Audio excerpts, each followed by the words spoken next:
घर का मंदिर कहाँ लगाएँ या उसमें ऐसा और क्या-क्या रखें, क्या रखना चाहिए, क्या नहीं रखना चाहिए, बहुत कन्फ्यूज़ हो जाते हैं। वास्तु टिप्स के लिए बात हो जाती है।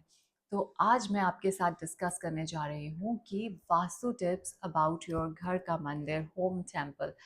क्योंकि हम ये छोटी-छोटी चीज़ें जब करते हैं तो बहुत पॉज़िटिविटी फ़ील होती है और घर में हम चाहते क्या हैं, घर में जब भी कोई प्रॉब्लम हो, कुछ हो, तो हम फट से आके बैठ जाते हैं अपने मंदिर में और प्रे करते हैं भगवान से और वो सारी हमारी जो चिंताएँ हैं वो हर लेते हैं।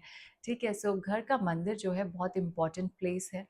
नॉर्थ ईस्ट डायरेक्शन में रखना चाहिए। सबसे पहली प्रेफ़रेंस जो है वो नॉर्थ ईस्ट रहती है, फिर नॉर्थ या फिर ईस्ट और या फिर सेंटर ऑफ द हाउस यानी ब्रह्म स्थान। ठीक है? नॉर्थ ईस्ट जो है एज़ वास्तु पुरुष जो है उसको सर माना गया है। तो सर जो है वहाँ पे अगर मंदिर आ गया, वहाँ भगवान बैठ गए आकर, तो आप समझ लीजिए कि सारे घर के वास्तु दोष जो है वो दूर हो जाते हैं। ठीक है? क्या-क्या चीज़ें रखनी चाहिए थोड़ा क्विक कर लेते हैं। 4-5 चीज़ें बताऊँगी आपको, इनको आप स्टार्ट कीजिए, फिर उसके बाद नेक्स्ट वीडियो में और बात करेंगे। तो पहली चीज़ आपको क्या करना चाहिए, घर के मंदिर में हमेशा रात को 1 लोटा जल भर कर रखना है और वो है इस तरह से, कॉपर के जो लोटे में आप तांबे के लोटे में जल भर के रखिए रात को। मॉर्निंग में उठ के नहा धो के घर की जो लेडी है वो पूरे घर में उसका छिड़काव करें, मेन गेट के बाहर छिड़काव करें और उसके बाद उस जल को सभी को घर में थोड़ा-थोड़ा चरणामृत के तौर पे पिलाएँ। एनर्जाइज़ हो जाता है घर, यहाँ पे पड़े-पड़े ये चार्ज हो जाता है, जो भी आपकी प्रॉब्लम्स होती हैं या आपकी कोई भी विशेज़ होती हैं, वो पूरी हो जाती हैं। आप ये सोच लीजिए इतना चार्ज्ड वाटर होता है। और फिर कॉपर वेसल से मॉर्निंग में पानी पीने के बेनिफिट्स ही अलग हैं, वो भी सब आप जानते हैं।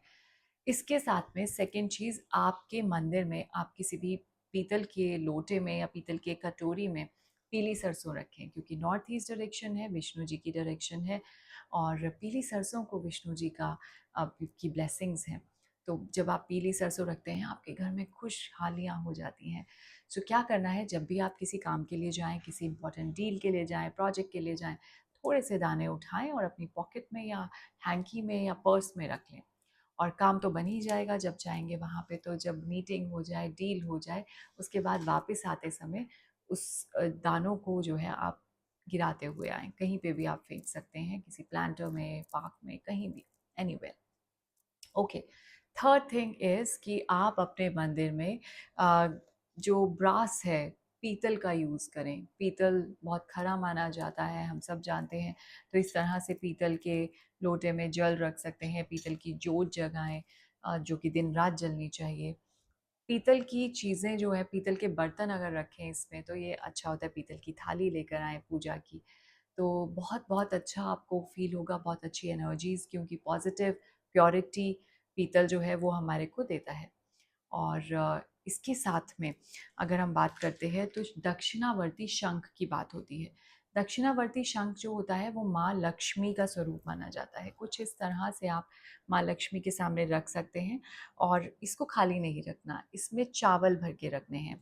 माँ लक्ष्मी का स्वरूप है, धन-धान्य की पूर्ति होती है, लेकिन उसके साथ में जब उसमें चावल चले जाते हैं, माँ अन्नपूर्णा की भी ब्लेसिंग्स हमारे घर को मिलनी शुरू हो जाती हैं, हमारी फैमिली को मिलनी शुरू हो जाती हैं। तो करना क्या है इन चावलों के दानों का? जब भी कोई डोनेशन करें, किसी को खाना खिलाएँ, तो उस भंडारे में ये चावल डाल दीजिए, बरकत ही बरकत। और उसके साथ में कुछ दाने अपने घर के अन्न भंडार में डाल दीजिए। जब ये खाली होने लगे, फिर से भर दीजिए। बहुत-बहुत ब्लेसिंग्स, बरकत रहेगी हमेशा आपके घर के अन्न भंडारों में। ठीक है जी? उसके साथ अगर मैं आपको बताऊँ तो घंटी पीतल की लेकर आएँ और उसको सुबह-शाम जब भी आप 5 मिनट बैठें, 10 मिनट बैठें, पूजा के बाद उसको ज़रूर बजाएँ। उसकी जो ध्वनि है, साउंड है, उससे सारी नेगेटिव एनर्जी जो आपके एनवायरनमेंट में होती है, वो दूर हो जाती है। तो ये कुछ बहुत ईज़ी टिप्स हैं वास्तु की। और अगर ये सब हम नहीं कर रहे होते तो कहीं न कहीं कुछ न कुछ लाइफ़ में, घर में प्रॉब्लम्स चल रही होती हैं। लेकिन जैसे ही आप इन टिप्स को फ़ॉलो करेंगे, इन रेमेडीज़ को फ़ॉलो करेंगे, आप देखेंगे कि घर में हैप्पीनेस, पॉज़िटिविटी, प्रॉस्पेरिटी ये सब कुछ दिखना शुरू हो जाएगा सभी परिवार वालों के लिए। ऑलराइट, तो आप इसको फ़ॉलो कीजिए और नेक्स्ट वीडियो में मिलते हैं आपसे कुछ और टिप्स के साथ। तब तक के लिए थैंक यू सो मच।